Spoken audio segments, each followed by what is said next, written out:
साहब कहते थे कि जिस प्लेटफॉर्म पे आप खड़े होंगे, कल को आप डॉक्टर, इंजीनियर कुछ भी बनेंगे, और जो बच्चे गड़बड़ झाला करेंगे वो बिना पढ़े लिखे रह जाएंगे। तो जो आगे बढ़ जाएंगे वो जिस प्लेटफॉर्म पे खड़े होंगे, सपोज डॉक्टर खड़े हैं, इंजीनियर्स हैं, IAS हैं, बिजनेसमैन हैं, कोई बिजनेस कर रहा है बहुत अच्छा है, उनसे कभी ये नहीं पूछा जाता कि आप अमीर थे कि गरीब थे, आपके पिताजी कौन थे, आपका धर्म क्या था, आपकी जाति क्या थी, आप शहर में रहते थे या आप गांव में रहते थे, कोई नहीं पूछता। सिर्फ सब ये कहेंगे कि भाई ये जो है सुनीता जो है बहुत अच्छी डॉक्टर है और राजेश जो है बहुत अच्छा इंजीनियर है। तो क्या चीज़ बढ़िया हुई? पढ़ना लिखना। बस थोड़े दिनों तो पढ़ना होता है, 15-20 साल। जो 20 साल तक पढ़ लिया उसका जिंदगी बहुत अच्छी आ गई। नहीं तो फिर बाद में मेहनत करनी पड़ती है, मजदूरी करनी पड़ती है। तो इसलिए अपने चाइल्डहुड में हमें सभी बच्चों को पढ़ना चाहिए और अपनी जनरल नॉलेज को बढ़ा के रखना चाहिए। अगली बार मैं आऊंगी तो मैं फिर पूछूंगी पॉपुलेशन कितनी है, हर बच्चे को पता होनी चाहिए, ठीक है। और देखिए बाबा साहब ने अभी उन्हें लगभग 75 साल के करीब हो गया है, हमारा संविधान भी लगभग उतना ही पुराना हो गया है। हम बहुत बार ये कहते हैं हमें सरकार क्या दे रही है, हमें देश क्या दे रहा है, देश ने हमें क्या दिया, हमारा देश के लिए हक है, हमारा देश को ये देना चाहिए, हमें सरकार को ये देना चाहिए, हमें ये मिलना चाहिए, हमें ये मिलना चाहिए। लेकिन परम श्रद्धेय बाबा साहब ने उस मूल बुक में ये भी बताया था कि हमारी ड्यूटीज क्या है। एक सिटीजन होने के नाते सभी बड़े भाइयों बहनों से मैं कहना चाहूंगी, संविधान का एक चैप्टर है हमारे कर्तव्य, हमारी ड्यूटी। तो आज 3 मतलब ये सोचिए कि 25-25 करके 3 साल हमारे प्लैटिनम इरा चल रहा है और थोड़े दिनों में सन 47 में हम आज़ादी के 100 साल पूरे करने वाले हैं।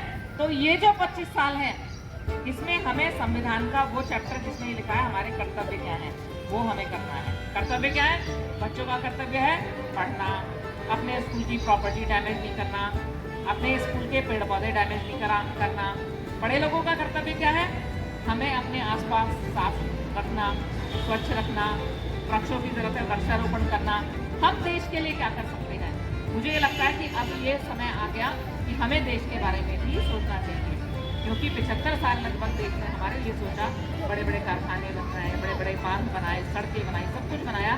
तो निश्चित एक भारतीय होने के नाते हमारी भी जिम्मेदारी है कि हम अपने समाज के लिए क्या क्या करते जा रहे हैं। यदि कोई गरीब बच्चा हमारे समाज में है, स्कॉलरशिप की योजनाएं चलती हैं, बहुत सारे बच्चे मैं जानती हूँ गाँव में, उनको पता ही नहीं उनको स्कॉलरशिप क्या मिलती है, सरकार से मदद क्या मिलती है। और यकीन मानिए आज सारी चीज़ें ऑनलाइन, सिर्फ आपको एक बटन दबाना है, पैसा आपके बच्चे के खाते में आएगा। प्री मैट्रिक आपके स्कॉलरशिप हैं, पोस्ट मैट्रिक स्कॉलरशिप है। जो बच्चे अच्छे पढ़ जाते हैं, विदेश में पढ़ना है, लंदन में बाबा साहब जहाँ रहे थे, जहाँ वकालत पढ़ी थी, उस स्थान को बहुत सुंदर बना दिया है, उसमें हॉस्टल बना दिया है। जो हमारे जो ऐसी समुदाय के बच्चे हैं, पढ़ने में बहुत इंटेलिजेंट है, जा सकते हैं विदेश पढ़ने, तो वहाँ पर उनको रहने की और उनको सारा जो सुविधा है स्टडीज़ की वो वहाँ पर है। हमारे मोदी नगर में स्वयं जिला गाजियाबाद में 3 हॉस्टल हैं हमारे। एक लड़कियों के लिए है, वो सभी बच्चों के लिए है, 2 हॉस्टल और है। कोई दूर का बच्चा गाजियाबाद के स्कूल में भर्ती है तो वहाँ पर फ्री ऑफ कॉस्ट आप रह सकते हैं। नंदग्राम में है और एक है इसमें ओपुरा में। मैं स्वयं देख के आई हूँ और बहुत सारे बच्चे रहते हैं, पढ़ते हैं, स्कूल में एडमिशन लिए हुए होते हैं, उन्हीं को एडमिशन वहाँ पे मिलता है और अपना भविष्य के लिए अच्छा काम करते हैं। तो ये योजनाएं भी हमें पता होनी चाहिए कि क्या क्या हमारे को सरकार देती है, जिससे अगर कोई बच्चा हमारा जानने वाला बिजनौर की तरफ का हो, हम उसे बोले भाई तू गाजियाबाद में एडमिशन ले डिग्री कॉलेज में और तेरे को रहने वहने का भी सब मिल जाएगा। ऐसे हमें ये जागृति फैलानी है कि जिससे हमारे भी बच्चे पढ़ें, हमारे रिश्तेदारों के भी बच्चे पढ़ें और पूरा समाज पढ़ लिख कर आगे बढ़े। और निश्चित मान लीजिए अगर हम पढ़ लिख गए, अगर हम आगे बढ़ गए, आज देश की प्रेसिडेंट कौन है? ट्राइब से हैं, ट्राइबल हैं वो मैडम, वो किसी ट्राइब की हैं, जनजाति की हैं, जहाँ पे पढ़ना लिखना तो बहुत दूर बात है, खाने पीने के लाले पड़े रहते हैं। लेकिन ये देश ऐसा है, इस देश का संविधान जो बाबा साहब ने दिया है, जनजाति की एक महिला आज सबसे ऊंचे पद पे, प्राइम मिनिस्टर से ऊंचे पद पे ही बैठी है।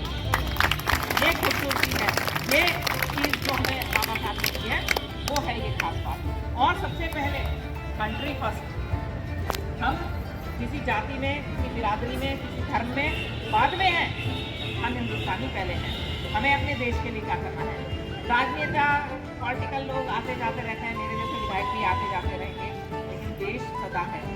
देश के बारे में सोचना चाहिए, राजनीति से ऊपर उठ के, जाति धर्म से ऊपर उठ के, हर चीज़ से ऊपर उठ के देश हमारा पहले है, देश के लिए हमें सोचना है। यही सीख अगर हम अपने बच्चों को देंगे तो निश्चित ही ये देश अमेरिका से भी आगे जाने वाला है। और ये बच्चे जब हमारे अपने 30s 40s में आएंगे तो मुझे लगता है कि ये देश हमारा अमेरिका से भी आगे हो जाएगा। उन्हें मैं बाबा साहब को नमन करती हूँ कि उन्होंने ऐसा अधिकार दिया कि मैं आपके सामने के रूप में खड़ी हूँ, नहीं तो महिलाओं को कहाँ अधिकार देंगे और आगे रखें। सेकंड वाला फर्स्ट आए, फर्स्ट वाला स्कूल में टॉप करे, स्कूल वाला जिले में टॉप करे, तो निश्चित ही आपका भविष्य भी बहुत अच्छा रहेगा और आप देश के लिए भी कुछ ना कुछ कर पाएंगे। Thank you very much.